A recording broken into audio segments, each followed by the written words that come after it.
Ang title po ng ating pag-uusapan is Prayer of a Weary Heart. Ang Bible po kasi kapag sinabi talaga na heart, it is not actually yung organ na puso ang tinutukoy, kundi yung heart is ourselves. Ibig sabihin, ikaw yun, your inner core. At ngayon pong gabi ay meron tayong tutunghayan na isang awit ng panalangin, no, na mababasa po natin sa Book of Psalms. At ito po mismo ay isinulat ni Haring David. Makakapag-reflect tayo. Yes, it was David. It was his story.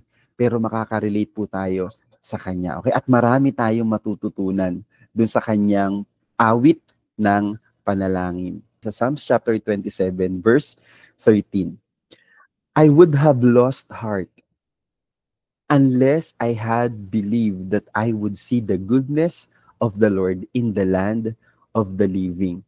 At nakita niyo po yung mga kapatid, yung unang statement, I would have lost heart. Kumbaga, mawawalan na ako ng loob. Masisira na yung loob ko. Sabi po dun sa ibang version, I had fainted. So, fainted is napagod na ako. Susuko na sana ako. Yun po yung gusto niyang sabihin. Buti na lang, yan, sabi niya, buti na lang naniwala ako na may makikita akong kabutihan ng Diyos. Amen? At ito po yung pag-uusapan natin. Imaginin po natin, si King David, the most famous, the greatest king of Israel, would have lost his heart. Dumating po siya doon. At tingnan natin, bakit nga ba humantong si Haring David dito? So babasahin po natin yung buong chapter ng Psalms chapter 27. Tingnan natin yung pattern ng naging awit or awit ng panalangin ni King David. Okay? At hahatiin ko po ito sa ilang set. Okay? Isang buong panalangin siya, isang buong kanta, pero hahatiin natin yung pag-aaral. Maybe bawat set na to makikita natin, andito ako. Ito ako. Nandyan yung mga prayers ko lately, okay? Para makarelate tayo sa kanya. Unang set, babasahin po natin yung Psalms chapter 27, verses 1 to 3. Ang Panginoon ay aking liwanag at aking kaligtasan. Sino ang aking kakatakutan? Ang Panginoon ay muog ng aking buhay. Sino ang aking kasisindakan? Nang dumating sa akin ang mga manggagawa ng kasamaan, mga kapatid, pansinin niyo nito. Past, nire-recall ni King David yung nakaraan. O sige, ano yung inaalala niya po dito na nilalaman ng kanyang panalangin? Nung dumating sa akin ang mga manggagawa ng kasamaan, so merong mga taong laban sa kanya upang lamunin ang aking laman. Ang aking mga kaaway at aking mga kalaban, sila'y matitisod at mabubuwal. Bagaman nagkampo laban sa akin ng isang hukbo, hindi matatakot ang aking puso.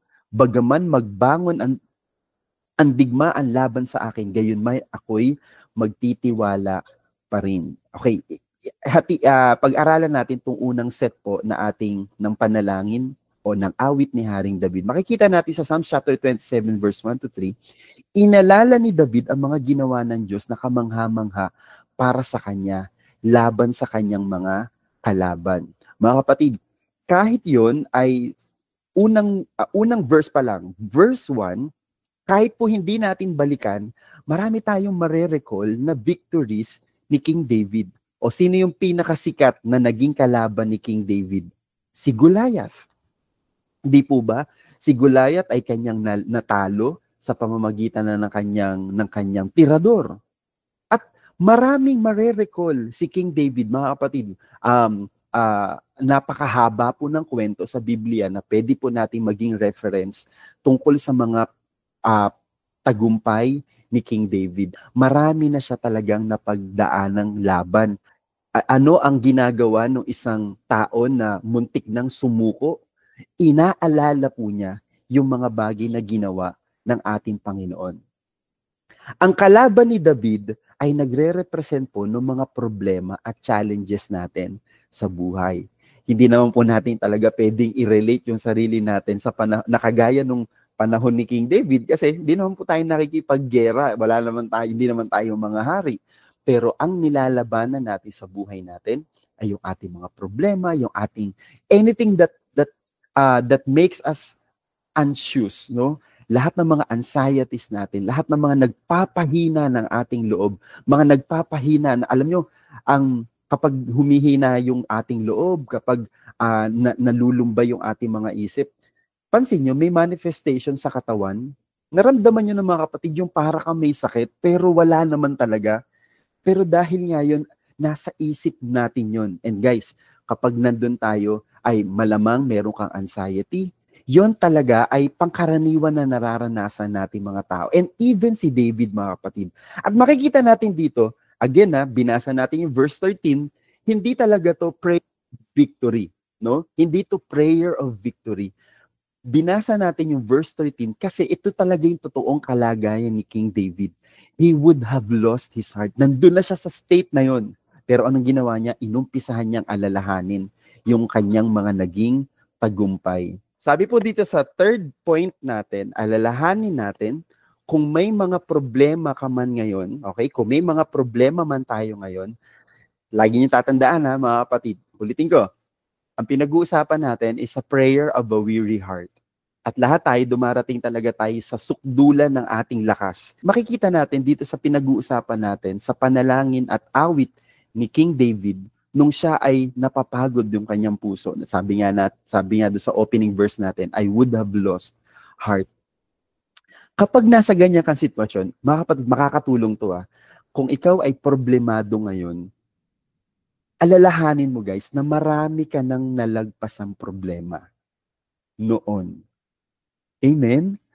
Oo, may problema ka ngayon. Alalahanin mo rin na, nga naman, ang dami ko na rin namang problemang nalagpasan talaga noon. At yung mga nalagpasan mo yung buhay ka pa naman.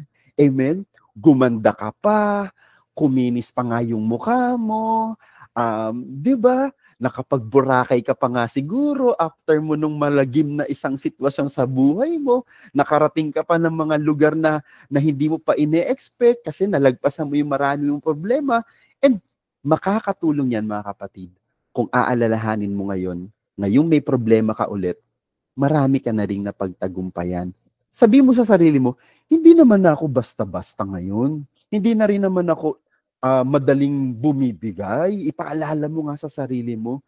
Kung lately sinasabi mo sa sarili mo, ayoko na, hindi ko na kaya. Naku mga kapatid, baka pag narinig mo yung problema ng iba, ay ma-realize mo na parang, yan na pala yung problema nyo. Ang bigat naman pala nung akin, pero nakaya ko. Amen? So, mga kapatid, malakas ka naman. Alalahanin natin, sabi na salita ng Panginoon, hindi naman talaga dumarating sa atin ang mga problema nang hindi natin kaya. Problema mo ba yan ngayon? Ibig sabihin, kaya natin yan. Amen? Kaya mo yan. Okay, mga kapatid, salamat sa Panginoon. Okay, punta tayo dun sa ating second set. Yung second set naman ng verses natin ay from verse 4 to 6. Sabi sa verse 4, isang bagay ang hiningi ko sa Panginoon. Ayan na mga kapatid, ito yung unang request, ito yung unang prayer request ni King David. Isang bagay ang hiningi ko sa Panginoon na aking hanapin, na ako'y makapanirahan sa bahay ng Panginoon sa lahat ng mga araw ng aking buhay upang mamasdan ng kagandahan ng Panginoon at sumangguni sa kanyang templo. Mga kapatid, gusto ko basahin natin sa English. One thing I have desired of the Lord that I will seek. Amen? So meron daw siyang hinihiling sa Panginoon. Ano yung desire niya? Na siya ay humanap. Na meron siyang hahanapin.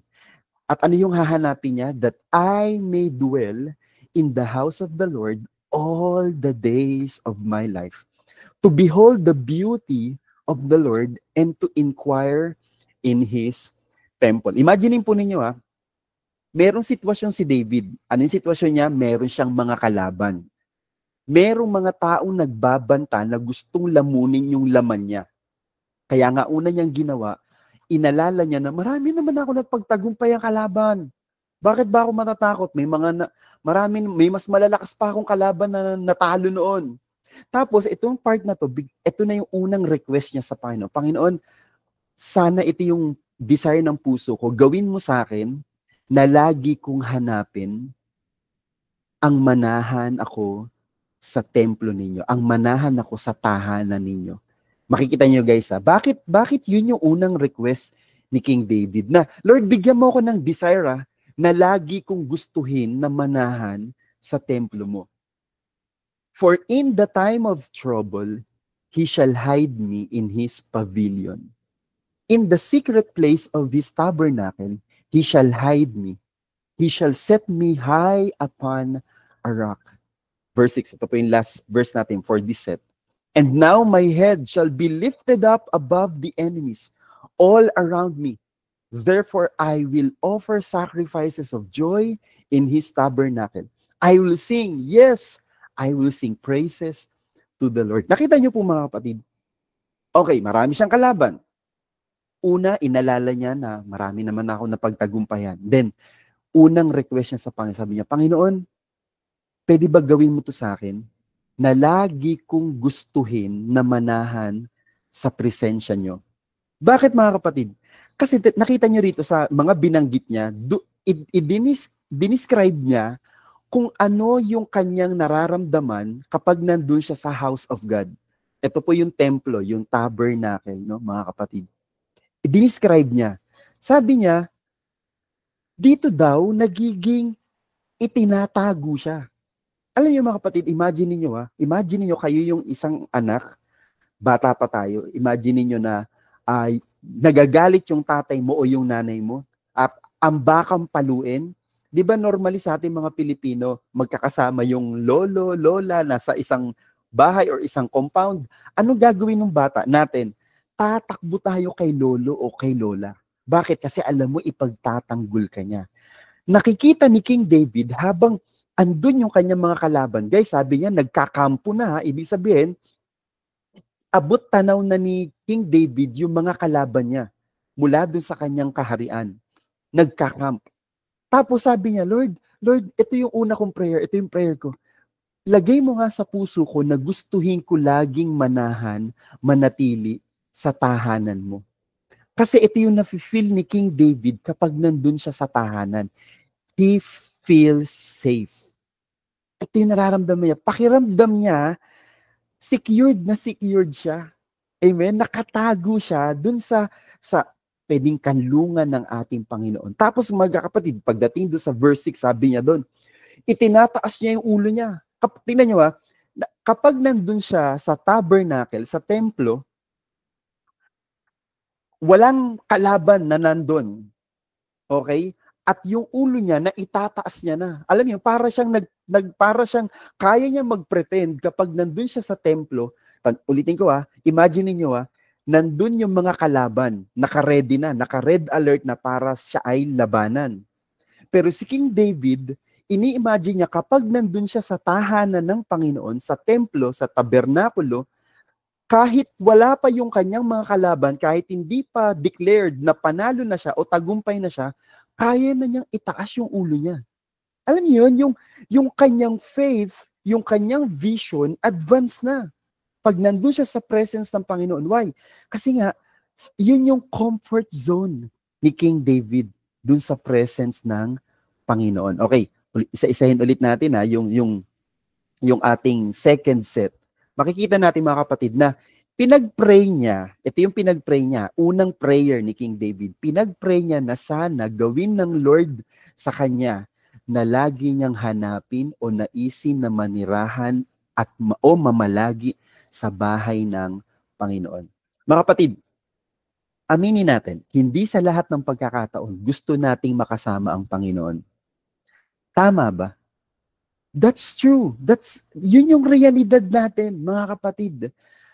Huwag tayong magpanggap na, hindi, gusto ko nga laging magsimba eh. Gusto ko nga laging nagpe-pray eh. Hindi nga ako makatulog nang hindi ako nagbabasa ng Bible eh. Mga kapatid, aminin natin, not all the time we have hunger for God. At si King David, ito yung pinag-pray niya. Unang prayer niya, Lord, I pray, bigyan mo ko lagi ng kauhawan. Lord, I pray that you will make my heart thirsty of your presence. Bakit yun ang hinihingi ni King David? Kasi yung tabernacle ay kung saan nananahan yung presence ng Lord. Dito nila nararamdaman na kasama niya ang Panginoon. Dito sa tabernacle, sa templo, dito niya naririnig ang tinig ng ating Panginoon. At dito mga kapatid, dito sa tabernacle na gustong-gusto ni King David nung panahon na talagang andyan yung mga kalaban, natatakot siya. Sabi niya, Lord, sana bigyan mo ko ng desire. Mga kapatid, yung tabernacle, nandun lang yun. Hahakbangan lang ni King David yun. Hindi naman niya yun kailangang biyahihin ng malayo. Okay? Hindi yun nilalak ni Lord at kailangan, Lord, sige na, papasukan mo. Hindi, open yun, mga kapatid. Ano yung pinag-pray niya? Balikan natin, Ano yung pinag-pray niya? Hiniling niya sa Lord, give me the desire. Yun, Lord, bigyan mo ko ng desire. Kasi yung templo, nandun lang palagi yun. Pero makikita natin dito mga kapatid na maybe ang naging condition dito ni King David, parang dumating siya sa panahon na kagaya rin natin, na naglalaylo tayo. Kaya nung nararamdaman niya na yung takot, yung pangamba, kasi andyan yung mga kalaban niya, ang unang hiningi niya, Lord, bigyan mo ko ng desire. Bakit? Kasi naalala ni King David na dun sa lugar na yon, dito niya nararamdaman na itinatago siya ng Panginoon sa kanyang kanlungan. Ito yung safe space ni David. Dito pakiramdam niya palagi, panalo siya sa lahat ng kanyang mga laban sa buhay. Amen? Guys, alalahanin natin, yung mga moments na talagang you feel the presence of God. Maybe kahit wala ka sa church, nasa bahay ka lang, alalahanin nyo yung mga nagcha-channel sa inyo para maramdaman nyo yung presence ng Panginoon. It's either when you are listening to your favorite preacher, na pag siya yung pinakikinggan nyo, talagang you feel safe. Alalahanin mo yun.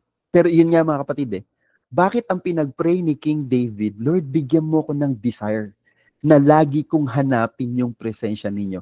Kasi nga, hindi tayo consistently na nauuhaw at hinahanap talaga ang presence ng Panginoon. Bakit?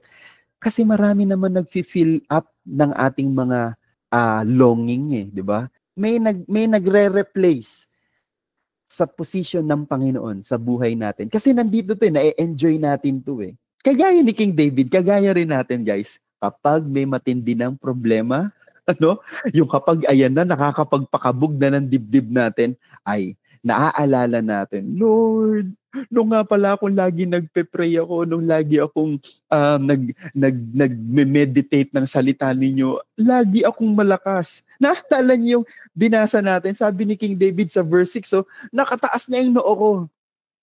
At alalahanin natin na nung tayo ay consistently na nag-draw near sa presence ng Panginoon, yung paglagi kang punong-puno ka ng prayers, punong-puno ka ng word ng Panginoon, na lagi mong inaalala yung salita ng ating Panginoon, you feel so confident. Di ba mga kapatid? Kaya ulitin natin, nung merong weary heart si King David, pinag-pray niya sa Panginoon, Lord, give me hunger to your presence. Amen? Kaya iyon yung isa sa mga hiningi ni King David. Kasi pag nandito siya, parang wala siyang katatakutan. Okay? Pinag-pray niya dahil siguro, ito yung sinasabi ko mga kapatid dahil siguro hindi rin niya laging gusto na magstay dun sa tabernakulo, dun sa templo ng Panginoon. Marahil dumating si David sa mga panahon na parang di niya kailangan ang presence ng Lord. Bakit niya hindi kailangan? Maybe there is someone else. Maybe there is something else filling up his longingness. Amen? Kaya naging prayer niya na maging consistent sana siya, na lagi daw niyang hinahanap yung presence ng ating Panginoon. Alam niyo, isang bagay na masarap sa Panginoon, masarap siya kapag nagpapaalala. Ang napaka-sweet ng Panginoon para magpaalala. When we face challenges, saka lang talaga natin dinidesire to go deeper, to grow higher, sa relationship natin sa Panginoon. At talagang minsan, aminin na natin, allies ng Panginoon yung mga problema na yan para ma-realize natin, mahina ako, kulang na talaga ako sa pananalangin. At naniniwala ako kay King David, ganito yung naramdaman niya, Lord, natatakot ako, pero Lord, bigyan mo nga ulit ako ng uhaw na manahan sa presence ninyo. And mga kapatid, if ever you are anxious today, no, o kung ng mga nakaraang araw, hindi mo man alam, baka depressed ka na, hindi mo mamatiyak dahil hindi naman talaga natin pwede sabihin agad na may depression ka or you are really problematic lately. Maybe ngayon pinapaalala sa inyo ng Panginoon at sinasabi niya, anak, I miss my time with you. I am all you need. Basahin natin yung ating third set, verses 7 to 10. Dinggin mo kapag ako'y sumisigaw ng aking tinig, O Panginoon. Kaawaan mo ako at sa akin ay tumugon. Verse 8, sinabi mo, hanapin niyo ang aking mukha. Tingnan niyo guys, inalala ni King David yung iniuutos sa kanya ng Panginoon. Ano nga yun? Hanapin niyo yung aking mukha. Kaya tingnan niyo yung naging unang prayer request niya, Lord, gawin mo nga sa puso ko, gawin mo nga ngayon sa sarili ko na gusto kitang hanapin at manatili sa presence nyo. Sabi ng aking puso sa iyo, ang iyong mukha, Panginoon, ay aking hinahanap. Ito na, naalala ni King David yung utos ng Panginoon at ito, nagre-respond na siya. Amen? Verse 9, huwag mong ikubli ang iyong mukha sa akin. Guys, tingnan nyo sa galit, ang iyong lingkod ay huwag mong paalisin. Guys, ano yung nakikita nyo kay King David? May guilt siya. Diba? Napifeel niya yung guilt. At ang napifeel niya, mga kapatid, ang guilt na nararamdaman niya ay naniniwala ako. Kaya yun yung pinag-pray niya na muli niyang sanang gustuhin na hanapin palagi ang Panginoon. Una, may utos ang Panginoon na hanapin niyo lagi ang aking mukha. May guilt si King David. Bakit? Kasi hindi niya to nagagawa palagi. Kaya anong naging request niya? Ang iyong lingkod ay huwag mong paalisin. Sa galit ang iyong lingkod ay huwag mong paalisin. Ikaw na naging saklolo sa akin, huwag mo akong itakwil, huwag mo akong pabayaan, O Diyos, na aking kaligtasan. Sapagkat pinabayaan na ako ng aking ama at ina, gayon may ibabangon ako ng Panginoon. Okay. Tingnan natin yung third set natin, mga kapatid. Dito sa part naman na to, sa set na to, nagmamakaawa siya dito sa Panginoon. Tingnan nyo opposite dun sa first set. Ano yung first set? Inaalala niya yung tagumpay. No? Mga kapatid, alam nyo, ganyan talaga ang panalangin. Alam nyo, minsan pag nagpe-pray tayo sa Lord, parang roller coaster tayo. Lord, makapakadakila mo to sa uyan. Lord, wag mo akong iwan. Alam mo yun? And it's like a roller coaster. And guys, the Lord can take it. Kahit ganun tayo mag-pray, He can take it, mga kapatid. Tingnan nyo, dito nagmamakaawa si King David. Mapapansin nyo pa dun sa verse 8, alam ni David ko ano ang lagi niyang dapat gawin. Ano nga yun? Yung hanapin ang mukha ng Panginoon palagi sa kanyang buhay. So inalala ni King David yung isang particular na kalooban ng Panginoon na hindi niya nagagawa palagi. Pero alam niya sa verse 9 na may pagkukulang siya, kaya ang nararamdaman niya, ito yung nararamdaman niya, galit ang Diyos sa kanya. Okay. Guys, kung natatandaan ninyo, nung last session natin, pinag-usapan natin yung dapat nating madaig, di ba? Yung kasalanan. At nabanggit ko doon, mga kapatid, na every time na nakakapag-commit tayo, na nasusuway natin ng Panginoon, ang Diyos hindi umaalis. Pero tayo, ang puso natin ang lumalayo sa Panginoon. Amen? Dahil nga sa guilt, mga kapatid. At itong si King David, naniniwala ako, mga kapatid, na ang Diyos ay hindi talaga siya iiwan. Pero dahil si King David ay may pagkukulang, ang feeling niya, ang layo-layo niya ng Diyos sa kanya. At feeling niya, galit ang Diyos. Kaya ano naging prayer ni King David? Lord, help me. Bigyan mo ulit ako ng desire na lagi kang hanapin. Kasi dun nagkulang si King David. At na-recognize niya, na-recognize ni King David yung kanyang pagkukulang nung nandyan yung kanyang mga kalaban. Amen? Nagkaroon siya ng takot na baka hindi ako tulungan ng Diyos kasi meron akong mga responsibility sa Kanya. Personal commitment ko ang hindi ko nagagampanan sa Kanya. Kaya feeling niya, talo siya dito. Kaya sabi niya, Lord, sana lagi kong gustuhin na manahan sa templo ninyo. Kasi alam niya yung history niya. May track record siya na nung okay ako sa Panginoon, nung lagi akong babad sa prayer, nung lagi akong nagme-meditate ng salita ng Panginoon, naku, kahit anong problema, pinipitik ko lang. Pero this time, kulang siya sa lakas. Anong meron siya? Weary heart. Kaya nararamdaman niya na parang pababayaan siya ng Panginoon. Nakita niyo mga kapatid, pagdating sa verse 10, tingnan niyo, kapag weary heart ka, nagiging too emotional tayo. Kapag hindi talaga tayo, mga kapatid, babad sa presence ng Panginoon, konting sitwasyon, feeling mo kawawang-kawawa ka na. Konting problema, feeling mo pasan mo ang mundo, pero karayom lang naman yung problema natin. Why? Kasi nga, we have weary heart. Wala kasi tayo lagi dun sa presence ng Panginoon kung saan we feel safe at pakiramdam natin walang makakatalo talaga sa atin. Pero kapag ikaw ay may weary heart, nagiging masyado tayong emotional. Ano sabi dun sa verse 10? Pinabayaan na daw siya ng mga magulang niya. Di ba? Binalikan niya yung hindi magandang ginawa sa kanya ng mga magulang niya. Okay, i-compare ulit natin mga kapatid dun sa first set. Dun sa first set, inaalala niya yung mga kalaban na tinalo ng Panginoon. Pero this time, hindi na kalaban yung inaalala ni King David. Yung mga tao naman na mahal sa kanya. Hindi to kalaban ha. Pero inaalala niya, nasaktan din ako. Alam mo yun, ang problema mo ay, halimbawa, wala kang pambayad ng kuryente.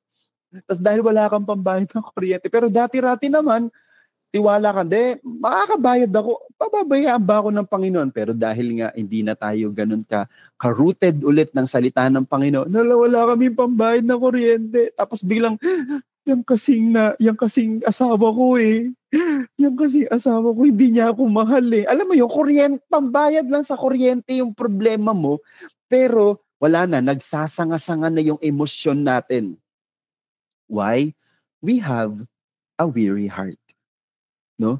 Kaya sabi niya, ipinabayaan na ako ng aking mga magulang. Tingnan niyo pansinin niyo, i-compare natin dun sa first set. Ang nabanggit ni King David dun sa unang set ay yung mga kalaban niya. Kapag ang kalaban, mga kapatid, ang nananakit sa atin, lalabanan sila ng Panginoon. Kasi sabi niya dun sa first set yun daw mga kalaban niya, nabuwal. Yung mga dating niyang kalaban, binuwal ng Panginoon.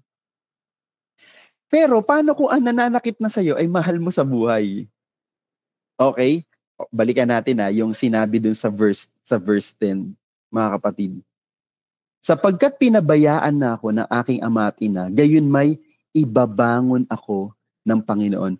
Sinabi ba ni King David na lalabanan sila ng Panginoon? Ibubuwal sila ng Panginoon? Hindi kasi hindi naman kalaban yung kanyang pamilya. Okay? Hindi naman kalaban dito yung kanyang mga magulang. Okay. Kapag ang kalaban natin, yung mga problema, no, mga kapatid, ay sinasaktan tayo, yung problema na isipin mo lalabanan niya ng Panginoon. Pero kapag ang problema natin ngayon ay halimbawa, relationship, okay? Wag mong i-expect mga kapatid na yung halimbawa, ang problema mo, kapatid mo, o yung anak mo, o yung asawa mo, wag mo namang i-expect mga kapatid at hilingin sa Panginoon, ibuwal sila ng Panginoon. Tingnan nyo yung kaibahan. Iko-compare natin yung first set dun dito sa third set. Dun sa mga kalaban niya, pinaglaban siya ng Panginoon. Pero nung kay King David, nung ang sumasakit sa kanya ay yung mga mahal niya sa buhay, hindi lalabanan ng Panginoon yung mahal niya sa buhay. Anong gagawin niya? Palalakasin siya ng Panginoon dahil hindi naman talaga sila ang totoong kalaban. Amen?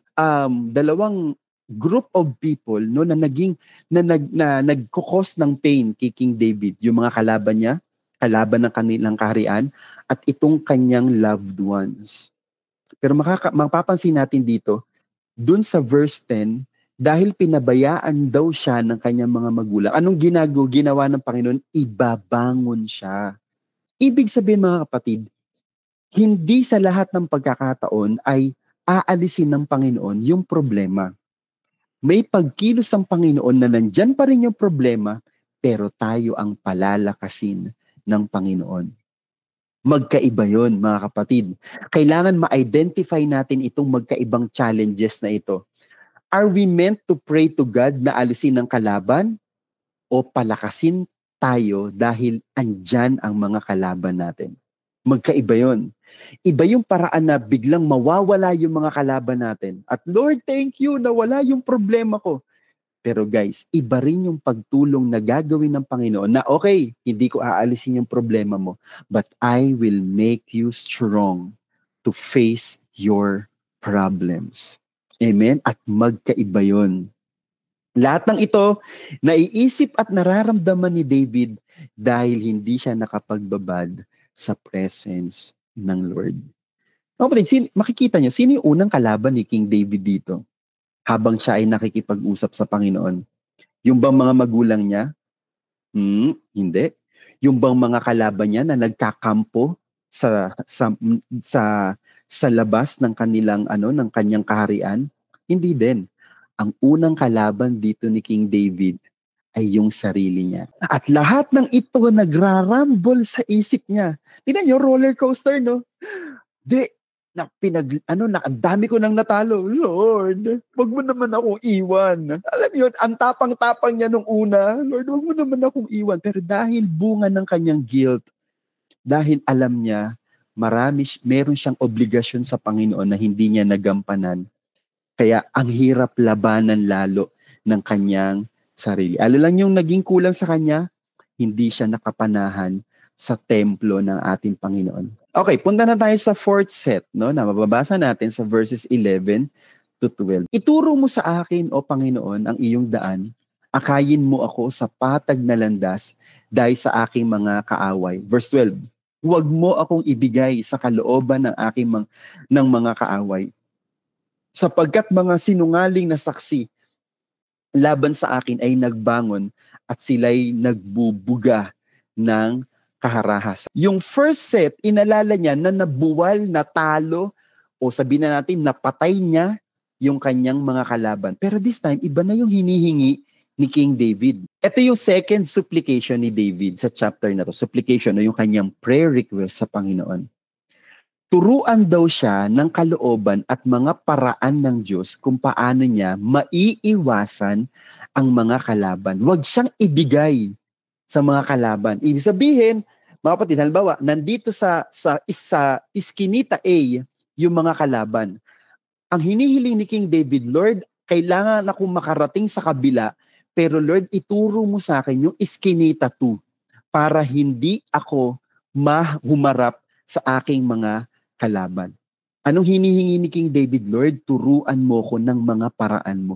Ituro mo sa akin yung tamang landas. Okay? So parang nagkakaroon na si King David ng reconciliation sa Panginoon. Sa first set, naalala niya na nabuwal mismo ang mga kalaban niya. Pero this time, mga kapatid, may nakita si David na isa pang sitwasyon, at ito yung isang sitwasyon na nakikita niya. Hindi aalis sa mga kalaban niya, pero kailangan niyang matutunan na maiwasan niya ang mga ito. Kaya nagkaroon ng problema si King David, kaya siya nilalabanan nung kanyang mga kalaban. Sabi nga natin, merong hindi nasunod si King David. Okay? And ito yung pinagpe-pray niya na ngayon. Ayan hindi na aalis yung mga kalaban niya, mga kapatid. Pero merong isang sitwasyon na nakita si King David na sana makita rin natin ngayon, mga kapatid. Inihiling niya naman sa Lord, turuan mo nga ako kung paano hindi ko na ulit magiging kalaban itong mga hinaharap ko ngayon. Merong difference between lumalaban at umiiwas. Tama ba? Yung lumalaban, bugbugan talaga. Pero yung umiiwas, hindi ka nahahantong sa bugbugan. Kasi iiwasan mo na siya. Okay? Iba yung courage sa discipline. Okay, bakit siya lumalaban? Kasi may courage matapang siya. Pero kapag sinabi nating iiwasan mo na yung problema na yon, ay ang hinihiling mo sa Panginoon ay disiplina. Mga kapatid, may panahon na talagang yung problema mo ay talagang lalabanan mo. Pero may panahon na kailangan mo matutunan, bakit ba ako nasa problemang to? Paano ko ba to maiiwasan? Lord, turuan niyo po ako. Tulungan niyo po ako, Panginoon, na itong problemang ito ay aking maiwasan. Amen? There are 2 prayers na pwedeng binabanggit natin sa Panginoon. Una, Lord, alisin mo yung problema ko. Pero dito sa 4th set, mga kapatid, parang ito yung prayer ni King David. Lord, turuan mo ko ng mga paraan mo. Turuan mo ko ng mga kalooban mo para hindi ko na maging problema ulit ang problemang ito. Amen? At yun ay hinihiling natin sa Lord, Lord, teach me. Bakit ba ito pa rin ang problema ko? Paulit-ulit ako. Bakit ba siya pa rin yung kalaban ko ngayon? Bakit sila pa rin? Ito na naman yung nagpapasakit ng ulo ko. Lord, help me. Let me know your ways. Para itong mga problemang ito ay hindi ko na maging problema ulit balang araw. Dito sa prayer ni King David, marami tayong maire-reflect sa buhay natin. At sana mga kapatid, dito sa bawat set na pinag-aaralan natin, may tumutugma sa sitwasyon mo ngayon. At naniniwala ako na kinakausap ka ng Panginoon.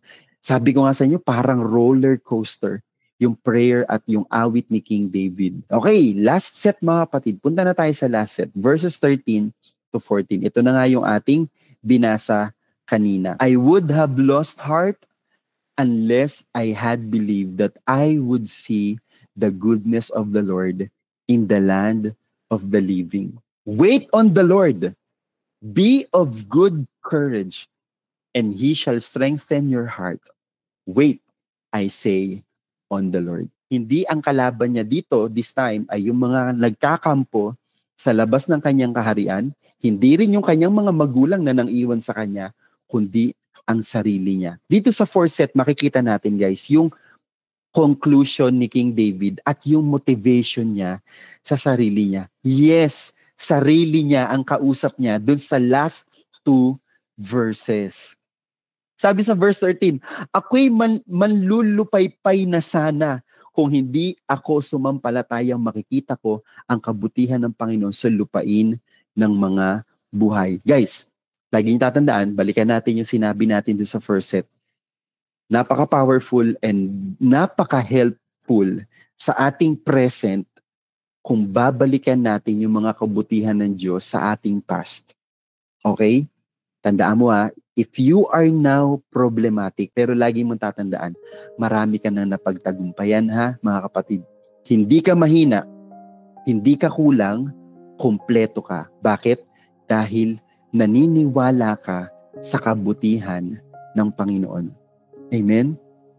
I-motivate mo yung sarili mo ngayon.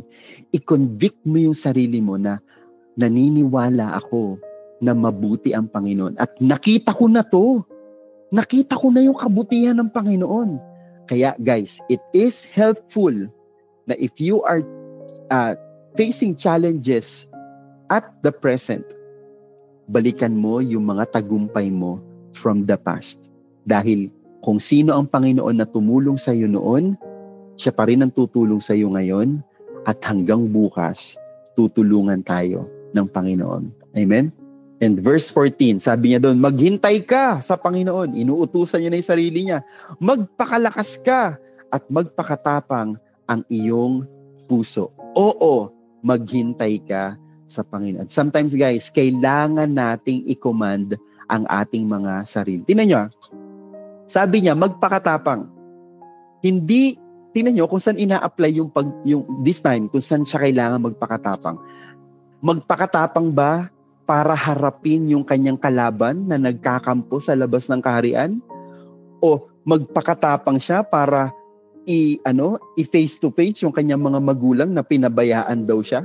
Hindi This time, mga kapatid, hindi niya kailangan ng tapang para harapin yung kanyang mga kalaban o yung mga taong sumakit na kanyang damdamin. Kailangan niya ng tapang para maghintay sa Panginoon. Inutusan na ni David ang kanyang sarili maghintay ng may katapangan. Minsan, mga kapatid, kailangan tapangan natin, hindi sa kalaban natin, kundi kailangan tapangan mo din sa sarili mo. Sometimes, we need to defeat our own selves. Sabi niya, tapangan mo. Wala man siyang binanggit na pangalan na David, pero siya to, tapangan mo, maghintay ka sa Panginoon. Magpakatapang ka, hintayin mo ang Panginoon. Kausapin mo yung sarili mo. Rael, mabuti ang Panginoon. Diba? Naniniwala ka na may mabuting gagawin ng Panginoon ngayong sitwasyon na to. Pero magpakatapang ka habang inaantay mo yung gagawin ng Panginoon. Kasi guys, isang bagay na alam naman natin, hindi tayo pababayaan ng Panginoon. Amen? Tinandaan ni King David na he have won many battles before. Okay? And that is helpful para patuloy tayong magtagumpay sa ating mga laban. Pero sitwasyon nito, nakita natin yung self-reflection ni King David. Merong kulang sa kanya. Ano yun? Nagkulang siya ng pag-spend niya ng time sa presence ng Panginoon. Kaya na-feel niya yung takot. Although marami na siyang napaglabanan, marami na siyang napagtagumpayan, naggera, na battle sa buhay. Pero this time, dahil kulang yung strength niya sa loob from the presence of God, he felt weary. Amen? At muntika na siyang mawalan ng lakas ng loob. Pero salamat sa Panginoon, mga kapatid, he prayed the right prayer. Ano yung prayer niya? Mababanggit natin doon ang prayer niya, Lord, bigyan mo ulit ako ng uhaw na mamalagi sa presence mo. Mga kapatid, maybe this is one thing that you are lacking. No? Baka ito yung kulang sa'yo ngayon. At si King David, yun yung nakita niya. Kaya ako merong weary heart, kaya ako natatakot, kahit marami na ako napagtagumpayan, hindi ako nakapanahan sa presensya ng Panginoon. Amen? And sana, mga kapatid, ma-differentiate ninyo kung ano yung mga challenges ninyo. Yung challenges ba ninyo natin na hinaharap ngayon ay challenges na talagang kailangan labanan or hindi talaga sila hindi sila aalis, hindi sila mawawala, pero kailangan mong lakasan ang iyong sarili mula sa lakas ng Panginoon at harapin mo sila. Baka nga yung challenges mo, mga kapatid, ay araw-araw mo talagang makakasama. Maybe they are not meant to go away. Maybe they are meant to be with you for the rest of your life.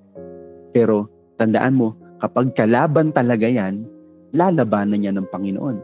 Pero kung yan ay someone na talagang nilaan at nilagay ng Panginoon sa buhay mo, ito naman ang gagawin ng Panginoon. Palalakasin ka niya para mapagtagumpayan mo ang mga challenges na yan. Amen?